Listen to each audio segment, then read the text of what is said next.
فلا إنك أنت العليم الحكيم.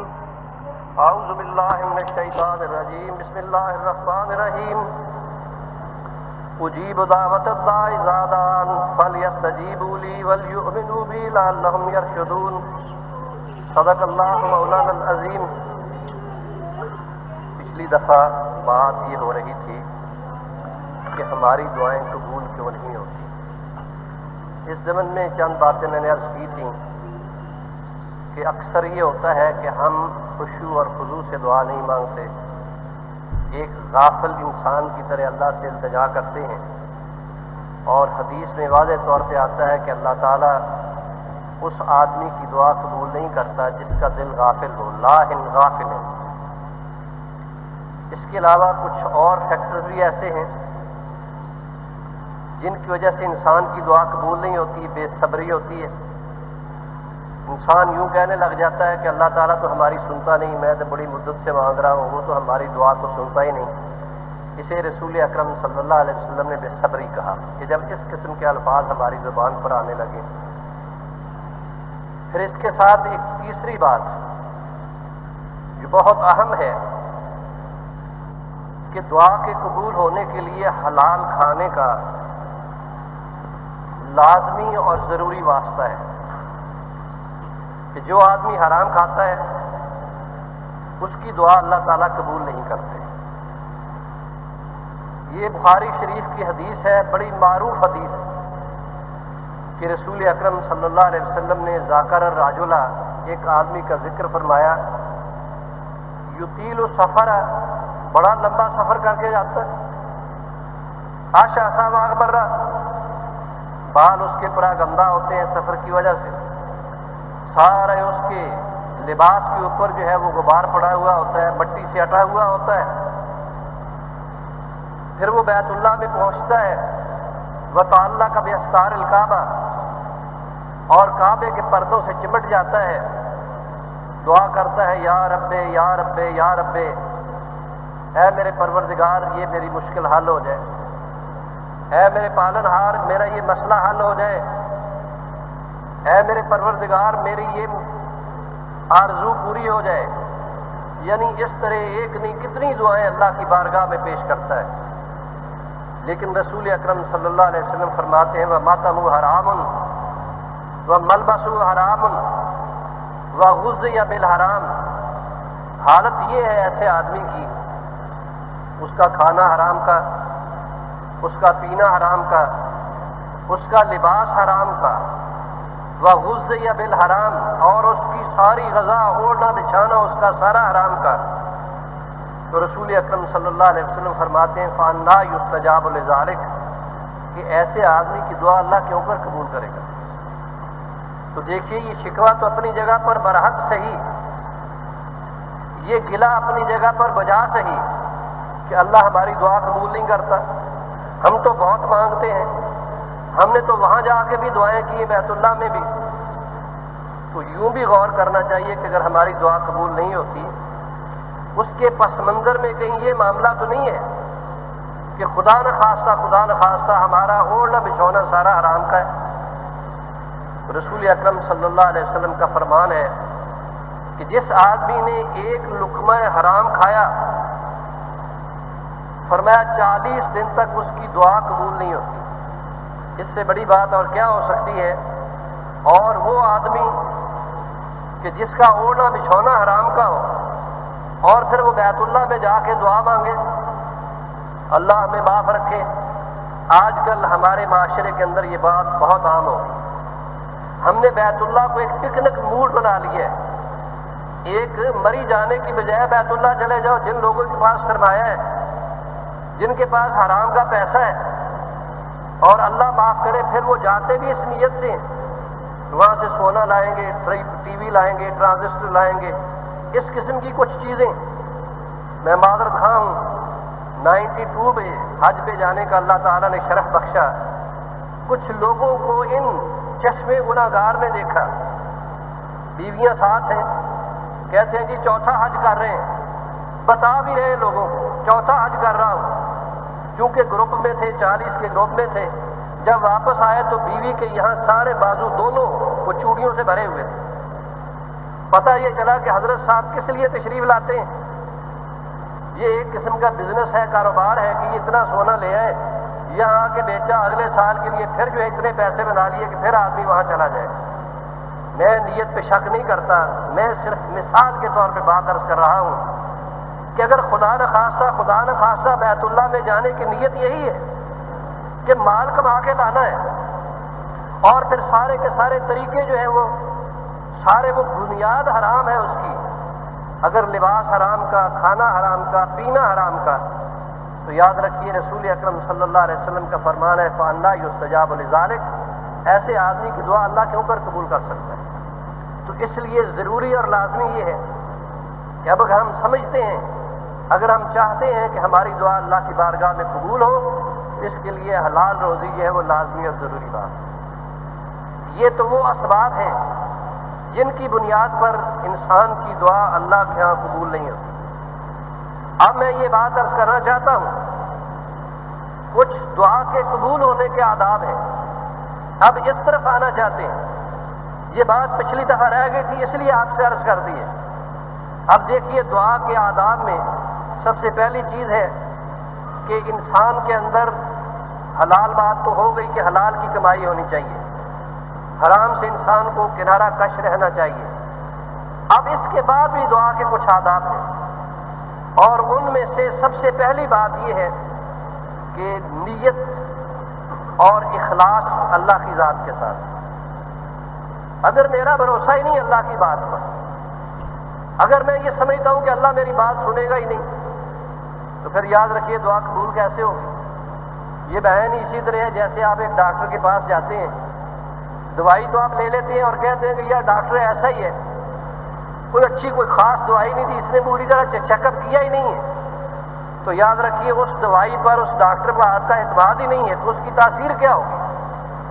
تو اس لیے سب سے پہلی بنیاد یہ ہے کہ انما الاعمال بالنیات، دنیا کا کوئی عمل صلی اللہ علیہ وسلم نے بنیاد باندھ دی ہے کہ کسی عمل کی قبولیت کے لیے شرط ہے ایک، اور وہ شرط ہے نیک نیتی اور اخلاص۔ آپ نے فرمایا کہ انما الاعمال بالنیات لکل امرئ ما نویٰ، کہ جو آدمی نیت کے خلوص سے کوئی عمل کرتا ہے تو یاد رکھیے اس کا وہ عمل رائے گاہ نہیں جاتا، اس کو اس کی جزا اللہ تعالیٰ ضرور دیتا ہے، اور ہر انسان کے لیے وہی کچھ ہے جس کے لیے اس نے نیت کی ہے۔ تو ثابت یہ ہوا کہ اخلاص نیت، اس کے بغیر بات آگے بڑھتی نہیں ہے، عمل کی صورت بنتی نہیں ہے سرے سے۔ اور محدثین نے اس حدیث کے بارے میں کہا کہ یہ پورے دین کا 1/3 حصہ ہے۔ آپ اس بات سے ذرا اندازہ لگائیں کہ جن لوگوں کی زندگیاں حدیث رسول کے لیے وقف رہیں، ساری زندگی انہوں نے حدیث رسول صلی اللہ علیہ وسلم کی خدمت میں گزار دی۔ امام بخاری رحمۃ اللہ علیہ 18 سال میں یہ بخاری شریف امام بخاری رحمۃ اللہ علیہ نے روضہ اقدس پر مسجد نبوی میں اور روضۃ من ریاض الجنہ میں بیٹھ کر لکھی، اور ہر حدیث لکھنے سے پہلے 2 نفل پڑھ کے استخارہ کیا، دعا مانگی، جس کے بعد وہ حدیث نقل کی ہے۔ اور امام بخاری اپنی بخاری شریف میں سب سے پہلے جو حدیث لائے ہیں وہ ہے یہی حدیث کہ انما الاعمال بالنیات، راوی اس کے حضرت عمر بن خطاب رضی اللہ تعالیٰ۔ معنی کیا ہے کہ اگر یہ دین پڑھنا ہم نے شروع کیا ہے تو پہلے اپنی نیت تو خالص کر لیں کہ کس لیے پڑھ رہے ہیں۔ اس کو کمائی کا ذریعہ بنانا ہے، لوگ سمجھے بڑا علامہ ہے، بڑا عالم دین ہے، اس لیے یہ سارے کا سارا کام کر رہے ہیں۔ کہا کہ اپنی نیت کو خالص کرو کہ انما الاعمال بالنیات۔ تو عرض یہ کر رہا تھا کہ محدثین جنہوں نے ساری زندگی اپنی حدیث میں کھپا دی، وہ کہتے ہیں کہ یہ حدیث یہ دین کا 1/3 جزو ہے۔ کس طرح؟ یاد رکھیے عمل کے لیے 2 چیزوں کی ضرورت ہوتی ہے، کوئی سا دنیا میں عمل نیکی کا ہو برائی کا ہو، تو کسی عمل کے لیے 2 چیزیں جو ہیں وہ بنیاد ہیں۔ پہلی اس میں ارادہ ہے، نیت ہے، اور دوسرا اسباب ہے۔ تو جب تک ارادہ نہیں ہوتا کسی کام کے کرنے کا، آدمی اس کے لیے محنت ہی نہیں کرتا، مشقت ہی نہیں کرتا۔ دل میں خیال آیا ہی نہیں سرے سے کرنا کیا ہے، حج کا خیال ہی دل میں نہیں ہے، سوچا ہی نہیں آج تک ہم نے، دل میں ارادہ پیدا ہی نہیں ہوا کہ حج کریں گے، پیسے کہاں سے اکٹھے کریں گے، ضرورت ہی نہیں اکٹھے کرنے کی، اس لیے کہ ہمارا ارادہ ہی نہیں تھا۔ اسی طرح کوئی برائی کا عمل کرنا ہو، اس کے لیے بھی سب سے پہلے نیت ہوتی ہے۔ جب دل کے اندر بدنیتی آتی ہے پھر انسان اس کے لیے اسباب ڈھونڈنا شروع کر دیتا ہے، اسباب تلاش کرتا ہے، کہاں سے ملیں گے، کیسے یہ چیزیں میسر آئیں گی۔ تو جب وہ چیز میسر آ جاتی ہے، اس کے بعد کیا ہوتا ہے، وہ عمل ہوتا ہے، خواہ وہ نیکی ہو خواہ وہ برائی کا عمل ہو۔ اس لیے پہلی چیز عمل میں نیت، دوسری اسباب اور تیسرا عمل۔ اب دیکھیے مومن کا کام کتنا آسان ہو گیا، ایک مسلم کا کام کتنا آسان ہو گیا۔ رسول اکرم صلی اللہ علیہ وسلم نے فرما دیا کہ انما الاعمال بالنیات، بھائی تمہیں اسباب میسر ہیں یا نہیں ہیں، عمل تم سے ہوا ہے یا نہیں ہوا، میں گارنٹی دیتا ہوں کہ اگر تمہاری نیت خالص ہے تو تمہیں اس کا ثواب اللہ کی بارگاہ میں ملے گا۔ کتنا کام آسان ہو گیا کہ 1/3 عمل کیا ابھی ہم نے، اور 1/3 کیا ہے، نیت ہے۔ ہم نے نیت کی ہے حج کرنے کی، زندگی بھر پیسے جمع نہیں ہو سکے، اسباب میسر نہیں آئے، ہم سے کوشش کے باوجود یہ بات بند نہیں پڑی، اسی طرح دنیا سے چلے گئے۔ تو یاد رکھیے رسول اکرم صلی اللہ علیہ وسلم کے فرمان کے مطابق نامہ اعمال میں حج کا ثواب آپ کو ملے گا، یہ اللہ کا وعدہ ہے، اس کے رسول صلی اللہ علیہ وسلم کی گارنٹی ہے۔ پھر اس میں رسول اکرم صلی اللہ علیہ وسلم نے 2 مثالیں دی۔ آپ نے فرمایا من کان ہجرتہ الی اللہ ورسولہ فہجرتہ الی اللہ ورسولہ، چونکہ یہ اس دور کا تازہ واقعہ تھا تو بات سمجھانے کے لیے رسول اکرم صلی اللہ علیہ وسلم نے ہجرت کی مثال دی کہ جس آدمی نے اللہ کے لیے، اس کے رسول صلی اللہ علیہ وسلم کے لیے ہجرت کی، مکہ مکرمہ کو چھوڑ دیا، اپنے گھر کو چھوڑا، اپنے وطن کو چھوڑا، اپنے عزیز و اقارب کو چھوڑا، اپنی جائیداد کو چھوڑا، ان سب چیزوں کو چھوڑ کر مدینہ طیبہ آ گیا، لیکن نیت کے اندر کیا تھی کہ صرف اللہ اور اس کے رسول کی خاطر یہ کام کیا، تو وسلم گارنٹی دیتے ہیں فہجرتہ الی اللہ ورسولہ، تو یقیناً اس کی ہجرت اللہ اور اس کے رسول کے لیے، اس کا ثواب اس کو ملے گا۔ لیکن من کان ہجرتہ لدنیا یصیبھا، کہ اگر کسی انسان کا ترک وطن، اس کی ہجرت کوئی دنیا حاصل کرنے کے لیے تھی، آو امرأۃ ینکحھا، یا کسی عورت سے نکاح کرنے کے لیے تھی، تو فرمایا فہجرتہ الی ما ہاجر الیہ، تو اس کی ہجرت تو اس کے لیے ہے جس کی خاطر اس نے وطن چھوڑا، یعنی اس کو اللہ اور اس کے رسول کی ہجرت کا کوئی ثواب میسر نہیں آئے گا۔ اب آپ دقتیں پریشانیاں دیکھیے، قربانیاں دیکھیے، جس نے اللہ کی خاطر ہجرت کی اس نے وطن چھوڑا، اس نے مال و جائیداد چھوڑی، اس نے عزیز و اقارب چھوڑے، اپنا سب کچھ تن من دھن قربان کر کے وہ مدینہ طیبہ پہنچ گیا۔ یہ ساری کی ساری مشقتیں اس کو اٹھانی پڑیں، اور جس نے اللہ اور اس کے رسول کی خاطر ہجرت نہیں کی، یہ کام اس کو بھی کرنے پڑے، یہ قربانیاں اسے بھی دینا پڑیں، لیکن نیت خالص نہیں تھی۔ رسول اکرم صلی اللہ علیہ وسلم نے فرمایا فہجرتہ الی ما ہاجر الیہ، اس کو اللہ اور اس کے رسول کی ہجرت کا ثواب نہیں ملے گا۔ اس کی ہجرت تو دنیا حاصل کرنے کے لیے تھی، اس کی ہجرت تو ایک عورت سے شادی کی بنیاد تھی، سبب تھا، اور یہ بات رسول اکرم صلی اللہ علیہ وسلم نے استعارۃً فرمائی تھی، اور صحابہ اس بات کو سمجھ گئے۔ ایک عورت تھی ام قیس، جس نے اللہ کے رسول صلی اللہ علیہ وسلم کے ساتھ ہجرت کی تھی، تو کسی آدمی کی ان کے ساتھ پرانی آشنائی تھی، زمانہ جاہلیت کے پرانے کوئی آپس میں محبت پیار کے تعلقات تھے۔ انہوں نے کہا ام قیس جا رہی ہے، ہم بھی پیچھے ہی چلتے ہیں، لوگ تو سمجھیں گے ہم ہجرت کر رہے ہیں، لیکن نیت کیا تھی کہ شاید وہاں مدینہ طیبہ میں جا کے ام قیس سے نکاح ہو جائے، اور صحابہ کو اس بات کا پتہ چل گیا، اور اس آدمی کا نام ہی مہاجر ام قیس پڑ گیا، ام قیس کا مہاجر۔ اب دیکھیے یہ اللہ کا مہاجر نہیں ہے، یہ اس کے رسول صلی اللہ علیہ وسلم کا مہاجر نہیں ہے، یہ مہاجر کس کا ہے؟ یہ ام قیس کا مہاجر ہے۔ دوستو جب نیت کے اندر اخلاص نہ ہو، جب نیک نیت ہی نہ ہو، تو انسان کا کوئی بڑے سے بڑا نیکی کا عمل جو ہے اللہ کی بارگاہ میں قبول نہیں ہوتا۔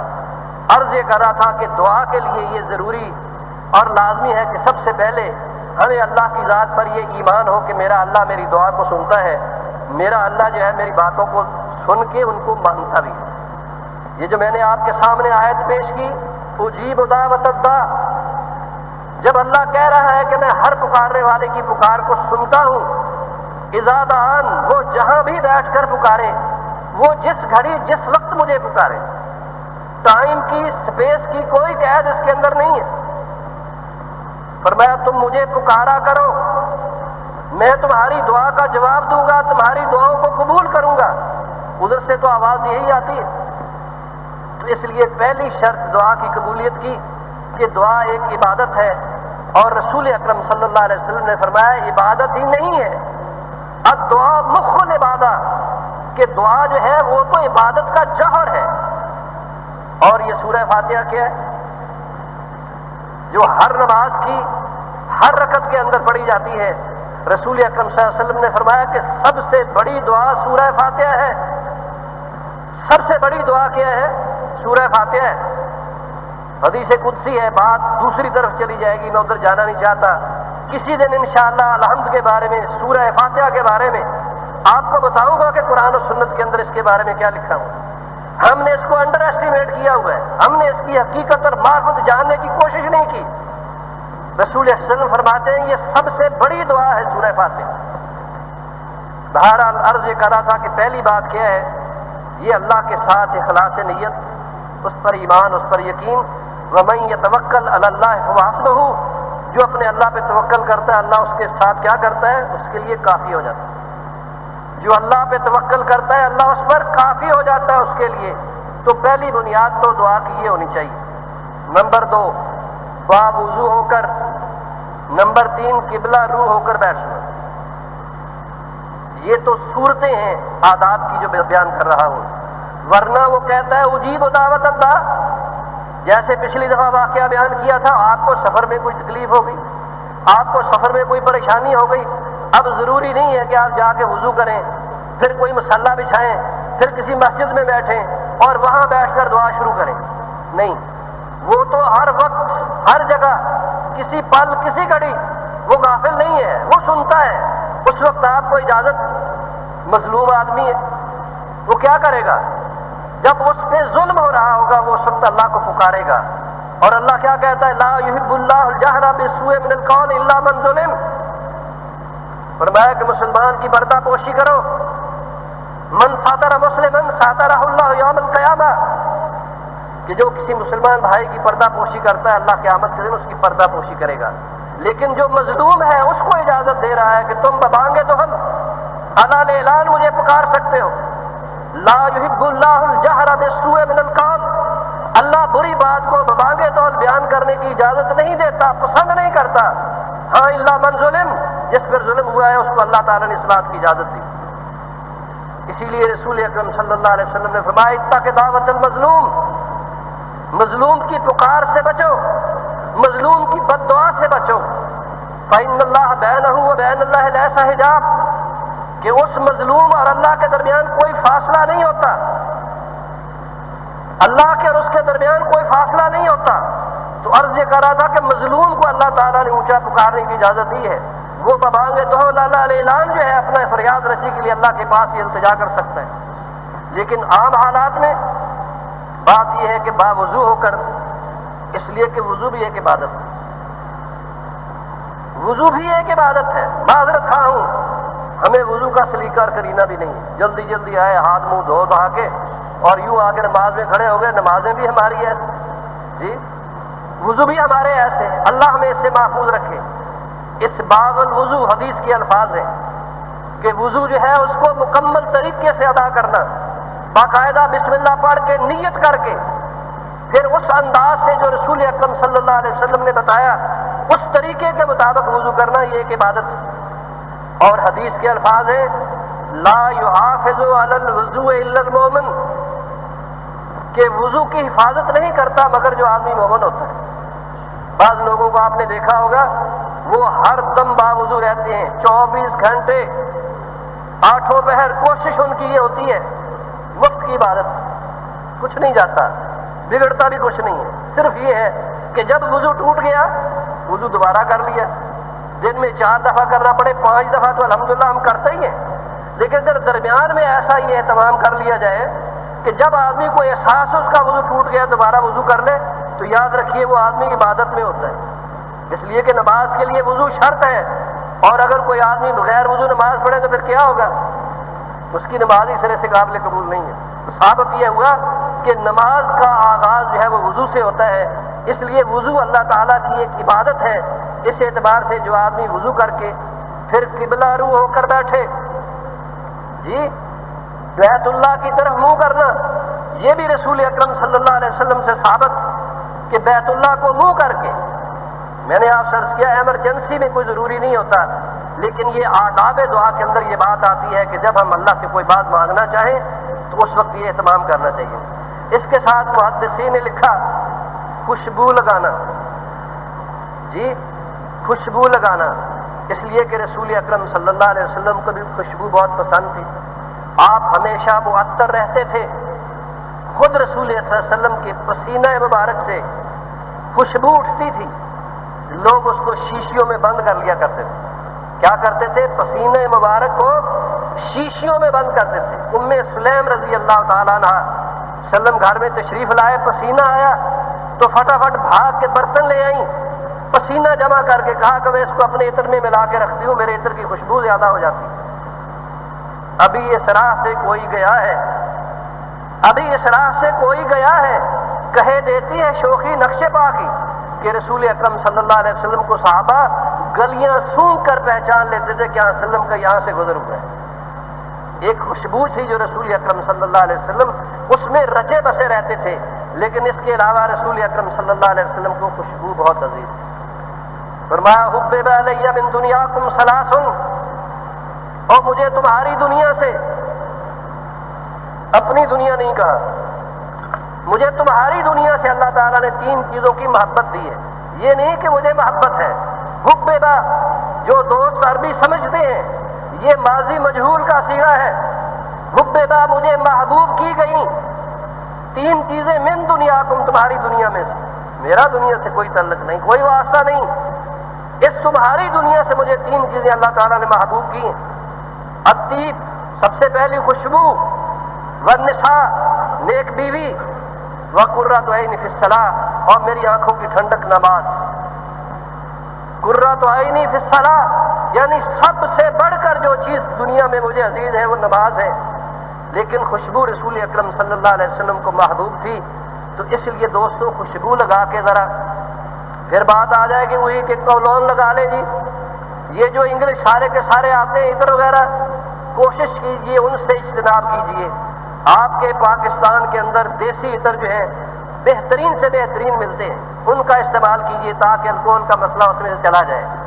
تو عرض یہ کر رہا تھا کہ خوشبو رسول اکرم صلی اللہ علیہ وسلم کو پسند تھی، اور ان اللہ طیب لا یقبل الا طیبا، اللہ تعالیٰ خود پاکیزہ ہے، پاکیزہ چیزوں کو پسند کرتا ہے۔ ان اللہ جمیل و یحب الجمال، وہ اللہ خود خوبصورت ہے، خوبصورت چیزوں سے اس کو محبت ہے، تو کچھ ایسا ہم بھی ڈھنگ بنائیں، کچھ سلیقہ ایسا بنائیں کہ جس سے ہم اللہ کی بارگاہ کے اندر محبوب بن کے بیٹھ جائیں۔ اس کے بعد بات خشوع اور خضوع کی، عاجزی اور انکساری کی، کہ دل میں جب تک انکسار نہیں ہوگا، کہ اگر دماغ میں رو بھی ہے کہ ہم تو اللہ سے لے لیں گے، دے گا کیسے نہیں، اس سے چھین لیں گے، نہیں، تو بچا بچا کے نہ رکھ اسے، تیرا آئینہ ہے وہ آئینہ کہ شکستہ ہو تو عزیز تر ہے نگاہ آئینہ ساز میں، دل میں عاجزی پیدا کیجئے، خوشی اور خضوع پیدا کیجئے۔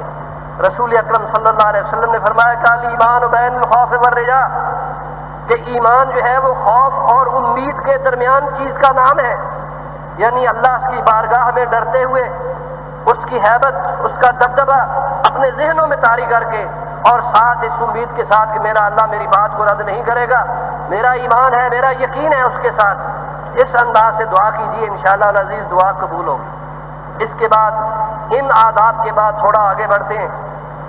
سب سے پہلے دعا سے درود شریف، جی دعا مانگنے سے پہلے درود شریف، اور حدیث میں آتا ہے کہ کوئی دعا اللہ کی بارگاہ میں نہیں پہنچتی وہ آسمان اور زمین کے درمیان معلق رہتی ہے جب تک اول و آخر درود شریف نہ پڑھا جائے۔ اس درود شریف کے معاملے میں بہت سست ہے، چلتے پھرتے اٹھتے بیٹھتے کوشش کریں کہ اللہم صلی علی محمد، یہ سب سے مختصر درود شریف کی 40 ٹیکسٹ صحاح ستہ میں موجود ہے کہ رسول اکرم صلی اللہ علیہ وسلم پر درود بھیجنے کے لیے 40 عبارات 40 ٹیکسٹ موجود ہیں۔ ان میں سے سب سے مختصر ترین درود جو ہے وہ اللہم صلی علی محمد، کہ اگر اتنا ہی میسر آئے انسان کو دن میں 100 دفعہ پڑھنے سے کتنے درجات بلند ہوتے ہیں، کتنے گناہ معاف ہوتے ہیں، اس کی بات پھر کریں گے۔ عرض صرف یہ کرنا چاہتا تھا کہ درود شریف پڑھنا لازمی اور ضروری۔ حدیث میں آتا ہے ایک صحابی آئے، عرض کیا اللہ کے نبی میرا دل چاہتا ہے کہ جہاں باقی وظیفے کرتا ہوں آپ کی ذات اقدس پر درود بھی بھیج دوں، تو میں کتنا وقت متعین کر لوں؟ رسول اللہ علیہ وسلم نے فرمایا جتنا تم کر سکتے ہو۔ عرض کیا حضرت 1/3 حصہ، یعنی باقی وظائف کے لیے 2/3، 1/3 اس کے لیے وقت کر لوں؟ فرمایا اس سے بھی کچھ زیادہ کر سکو؟ عرض کیا جی آدھا وقت؟ فرمایا اس سے بھی کچھ زیادہ کر سکو؟ کہا جی 2/3۔ فرمایا اس سے بھی کچھ زیادہ کر سکو؟ فرمایا جی سارے کا سارا وقت؟ صلی اللہ علیہ وسلم نے فرمایا کہ اس سے بھی کوئی زیادہ کر سکو؟ جی اب سوچیں ذرا کہ رسول اکرم صلی اللہ علیہ وسلم نے یہ کیوں کہا؟ اس کا معنی یہ ہے کہ درود شریف ایک ایسا ورد ہے، ایک ایسا وظیفہ ہے جس سے اللہ خوش ہوتا ہے۔ اور حدیث میں آتا ہے کہ اقرب علیہ یوم القیامہ اکثر علیہ صلاۃً، فرمایا کہ قیامت کے دن میرا سب سے زیادہ قریب انسان وہ ہوگا جو مجھ پر سب سے زیادہ درود بھیجنے والا ہو۔ میرے قریب کون ہوگا؟ اکثر علیہ صلاۃً، جو مجھ پر سب سے زیادہ درود بھیجنے والا انسان ہوگا وہ قیامت کے دن میرا سب سے زیادہ قریبی ہوگا۔ تو میں عرض یہ کر رہا تھا کہ اس میں غفلت ہے، میں بھی اس میں شامل ہوں کہ ہم درود شریف کے لیے وقت بہت کم نکالتے ہیں۔ یاد رکھیے جتنا وقت زیادہ سے زیادہ میسر ہے درود شریف پڑھنا چاہیے۔ اور کوئی دعا، حدیث کے الفاظ ہیں، یہ معلق رہتی ہے آسمان اور زمین کے درمیان جب تک اول و آخر درود شریف نہ پڑھا جائے۔ میں نے آپ سے عرض کیا تھا ہم کہتے ہیں دعا قبول کیوں نہیں ہوتی، وہ تو کھڑی ہوئی ہے درمیان میں۔ ہمیں یہ بھی یاد نہیں کہ ہم نے رسول اللہ صلی اللہ علیہ وسلم پہ درود نہیں پڑھا، بعد میں بھی پہلے بھی، تو دعا معلق رہے گی، اوپر جا ہی نہیں سکتی۔ اس اعتبار سے دوستو خوشبو لگا کے بیت اللہ کی طرف رخ کر کے ایک تنہائی میں بیٹھ کر، اور اس کے ساتھ یہ ہے کہ رسول اکرم صلی اللہ علیہ وسلم کی ذات اقدس پر درود بھیجنا، اس کے ساتھ توبہ استغفار، درود کے بعد 2 4 6 10 دفعہ استغفر اللہ ربی من کل ذنب واتوب الیہ، پچھلے گناہوں کی معافی یا اللہ۔ رب اغفر لی وتب علی انک انت التواب الغفور، اللہم انی ظلمت نفسی ظلما کثیرا ولا یغفر الذنوب الا انت فاغفر لی مغفرۃ من عندک وارحمنی انک انت الغفور الرحیم، اللہم انی عبدک وابن عبدک وابن امتک ناصیتی بیدک۔ یہ درود سارے کا سارا، اور اس میں سید الاستغفار، اللہم انت ربی لا الہ الا انت خلقتنی وانا عبدک وانا علی عہدک ووعدک ما استطعت، اس کو 3 دفعہ پڑھ لیجئے۔ حدیث میں آتا ہے کہ جو آدمی صبح پڑھے اگر شام تک اس کی وفات ہو تو وہ آدمی اللہ اس کو معاف کر دیتا ہے، شام کو پڑھے رات میں اس کی ڈیتھ ہو جائے اللہ اس کو معاف کر دیتا ہے۔ نیک نیتی اور اخلاص کے ساتھ جس نے یہ 3 دفعہ پڑھ لیا اس کو سید الاستغفار کہا رسول اللہ صلی اللہ علیہ وسلم نے۔ تو 3 دفعہ ان کلمات کو پڑھ کے پھر اس کے بعد اللہ تعالیٰ کی بارگاہ میں مناجات کیجیے، جو دعا مانگنی ہے وہ مانگیے۔ یہ تو ہے جی دعا کے آداب۔ اس کے بعد ہے کہ دعا کے اوقات، کہ قبولیت دعا کے لیے کون کون سے اوقات ہیں، اس کی میں نے ایک لسٹ بنائی ہے، اس کی میں تفصیل میں نہیں جانا چاہتا۔ سب سے پہلے رات کا آخری 1/3 حصہ، یہ پچھلے جمعے کے ساتھ یہ بات دعا کی مکمل ہو جائے گی کہ کچھ اوقات ایسے ہیں، کچھ جگہیں ایسی ہیں جہاں اللہ تعالیٰ جو ہے وہ جلدی ہماری دعا کو قبول کر لیتا ہے۔ اس میں بیت اللہ ہے، جگہ کے اعتبار سے سب سے بڑی جگہ وہ بیت اللہ ہے، پھر اس کے بعد مسجد نبوی، اس کے بعد بیت المقدس۔ رسول اکرم صلی اللہ علیہ وسلم نے فرمایا کہ لا تشد الرحال الا بثلاث، کہ سفر اگر کوئی عبادت کے لیے کیا جائے تو ان 3 مقامات کے علاوہ کوئی سفر کا ثواب عبادت کا میسر نہیں آتا۔ آپ امریکہ چلے جائیں، چین چلے جائیں، جاپان چلے، دنیا کے کسی گوشے اور کونے میں چلے جائیں، اگر کسی سفر کو عبادت قرار دیا گیا وہ 3 مقامات ہیں، ایک بیت اللہ، دوسرا مسجد اعظم، صلی اللہ علیہ وسلم نے فرمایا میری یہ مسجد جو اس کے ارادے سے گھر سے نکلتا ہے فرمایا اس کے لیے اس دن سے ثواب شروع ہو جاتا ہے، اور تیسرا بیت المقدس۔ ان 3 مقامات پر انسان کی دعا قبول ہوتی ہے۔ اور رات کا آخری 1/3 حصہ، یا ایھا المزمل قم اللیل الا قلیلا نصفہ او انقص منہ قلیلا او زد علیہ ورتل القرآن ترتیلا، ساری رات رسول اللہ صلی اللہ علیہ وسلم جاگتے تھے، حکم آ گیا کہ نہیں تھوڑا کر دیجیے، پوری رات کی اجازت نہیں دیں گے، نصفہ آدھی رات کیجیے، او انقص منہ قلیلا اس سے کچھ اور نیچے لے آئیے، تو آخری رات کا 1/3 حصہ اس میں دعا قبول ہوتی ہے۔ اس کے بعد آذان کے وقت جب مؤذن آذان دے رہا ہوتا ہے کلمات کو ساتھ ساتھ دہرانا، اس کے بعد دعا کرنا، پھر آذان اور تکبیر کے درمیان، تکبیر اور آذان کے درمیان جو وقت ہوتا ہے اس میں دعا قبول ہوتی ہے۔ اس کے بعد فرض نماز کے بعد، اس کے بعد جمعے کا دن خصوصی طور پر جب خطیب ممبر پر چڑھ جائے اس سے لے کر جمعہ کے آخری نماز کے حصے تک، یعنی جب خطیب ممبر پر چڑھ جائے اس وقت سے لے کر نماز کے اختتام تک یہ ساری کی ساری قبولیت دعا کا وقت ہے۔ اور صلی اللہ علیہ وسلم نے فرمایا اس دوران میں ایک گھڑی ایسی آتی ہے کہ جب انسان اللہ سے مانگے اس گھڑی کے اندر تو فرمایا اس کی دعا رد نہیں ہوتی۔ اس کے بعد جمعے کے دن ہی عصر سے لے کر مغرب تک، جمعے کے دن عصر سے لے کر مغرب تک یہ بھی قبولیت دعا کے اوقات میں حدیث میں موجود ہے۔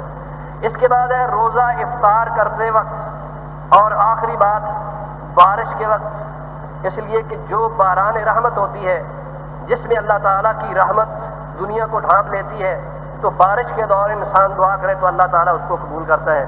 میں دعا کرتا ہوں اللہ ہمیں اس کی توفیق عطا فرمائے۔ وآخر دعوانا الحمدللہ رب العالمین، الصلاۃ والسلام علی رسولہ الکریم۔ یہ سوالات سے پہلے ایک بات جو میں بھول گیا، وہ دعا کے سلسلے میں یہ ہے کہ جو دعا مانگی جاتی ہے بعض دوست یہ سمجھتے ہیں کہ وہ اللہ میاں قبول نہیں کرتے تو فائدہ کوئی نہیں۔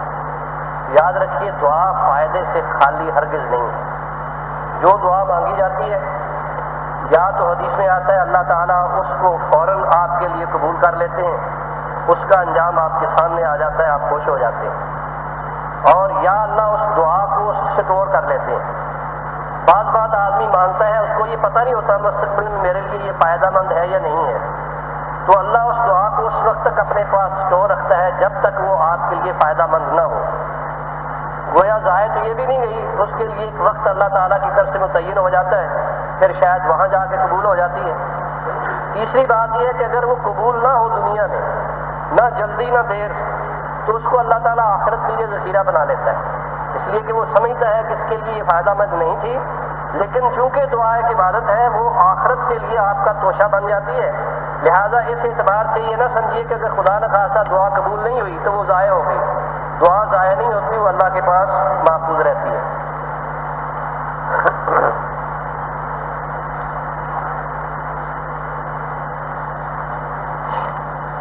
یہ سوال ہے کیا قربانی کا گوشت غیر مسلم کو دیا جا سکتا ہے؟